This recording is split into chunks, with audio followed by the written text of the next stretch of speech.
Bonjour, alors je vais te commenter la correction de l'exercice sur le calcul de périmètre et d'aire de figures un peu plus compliquées que celle qu'on a faite auparavant. Alors tout d'abord, cette figure qui ressemble à un grand rectangle auquel on a enlevé deux demi-disques, eh bien on doit en calculer le périmètre et l'aire. Alors d'abord pour le périmètre, on peut déjà calculer le périmètre de ces deux morceaux de rectangle. Je dis morceaux parce qu'on ne vient pas le fermer ici.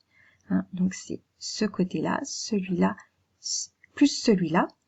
Et ça, on l'a deux fois puisqu'on a exactement la même chose de l'autre côté. Donc du coup, pour calculer le périmètre de ces deux rectangles que j'ai appelés non fermés, eh bien, on fait cette distance-là qui est de 2 cm, plus celle-ci, 3, plus celle-ci à nouveau, 2.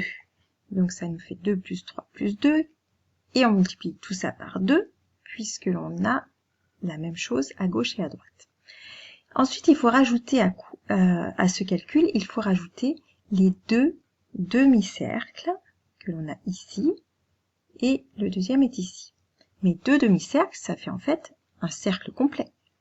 Donc on prend la formule du calcul du périmètre du cercle, pi fois 2 fois rayon, avec ici le rayon qui vaut 1 cm. On voit deux petits carreaux, ça fait 1 cm. On calcule du coup cette expression numérique. La première partie avec mes deux rectangles non fermés me donne 14, puisque 2 plus 3 plus 2 ça fait 7, que je multiplie par 2, ça fait bien 14. Et puis enfin ma formule pour les deux demi-disques, enfin les deux demi-cercles, soit le cercle complet, c'est pi fois 2 fois r, avec r égale 1, c'est-à-dire pi fois 2, ou 2 fois pi.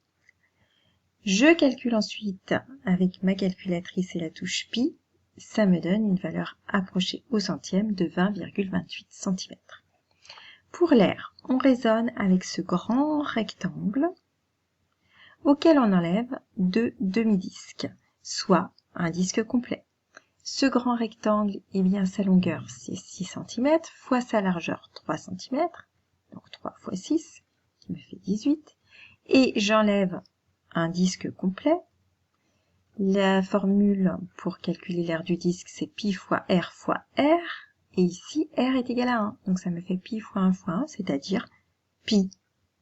Je me retrouve avec 18 moins pi, je prends ma calculatrice, et j'arrondis à 14,9 cm². Voilà pour ce premier